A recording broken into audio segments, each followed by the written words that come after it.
NEET എക്സാമുമായിട്ട് ബന്ധപ്പെട്ട ഏറ്റവും latest ആയിട്ടുള്ള 3 അപ്ഡേറ്റുകളാണ് മക്കളെ. ആദ്യത്തെ കാര്യം, അടുത്ത വർഷം മുതൽ നീറ്റ് എക്സാം ഓൺലൈൻ ആക്കാൻ പോകുന്നു എന്നുള്ള പ്രഖ്യാപനമാണ്.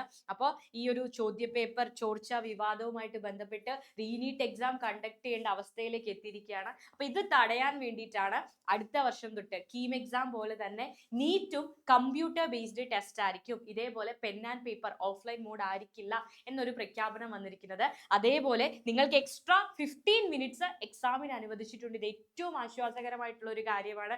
കാരണം ടൈം കിട്ടുന്നില്ല എന്നുള്ളത് എല്ലാ കുട്ടികളുടെയും ഒരു പരാതിയായിരുന്നു. അപ്പോൾ 15 മിനിറ്റ്സ് നമുക്ക് എക്സ്ട്രാ കിട്ടിയിരിക്കുകയാണ്. അതേപോലെ സെന്റേഴ്സ് തിരഞ്ഞെടുക്കാനുള്ള അവകാശം നമുക്കുണ്ട്. അപ്പൊ നമുക്ക് ഇഷ്ടമുള്ള സെന്റേഴ്സ് ഓപ്റ്റ് ചെയ്യാവുന്നതാണ്. അപ്പൊ മക്കള് ശ്രദ്ധിക്കേണ്ട ഒരു കാര്യം, നീറ്റ് എക്സാമിന്റെ ഡേറ്റ് വന്നു. എക്സാം എന്നാണ് നടക്കുന്നത്? ഇനി കൃത്യം ഒരു 30-35 ദിനങ്ങളാണ് നമ്മുടെ മുന്നിലുള്ളത്. സോ ഏറ്റവും നന്നായിട്ട് പഠിക്കുക. പ്രിപ്പറേഷൻസ് അതിന്റെ ഏറ്റവും വൃത്തിയായ രീതിയിൽ കൃത്യമായിട്ട് റിവൈസ് ചെയ്യുക മക്കളെ. ഏറ്റവും നന്നായിട്ട് എക്സാം എഴുതുക. അപ്പോൾ നമ്മൾ ഹാർഡ് വർക്ക് ചെയ്തു, അതിന്റെ റിസൾട്ട് നമുക്ക് ഈ വർഷം തന്നെ ഉണ്ടാകും.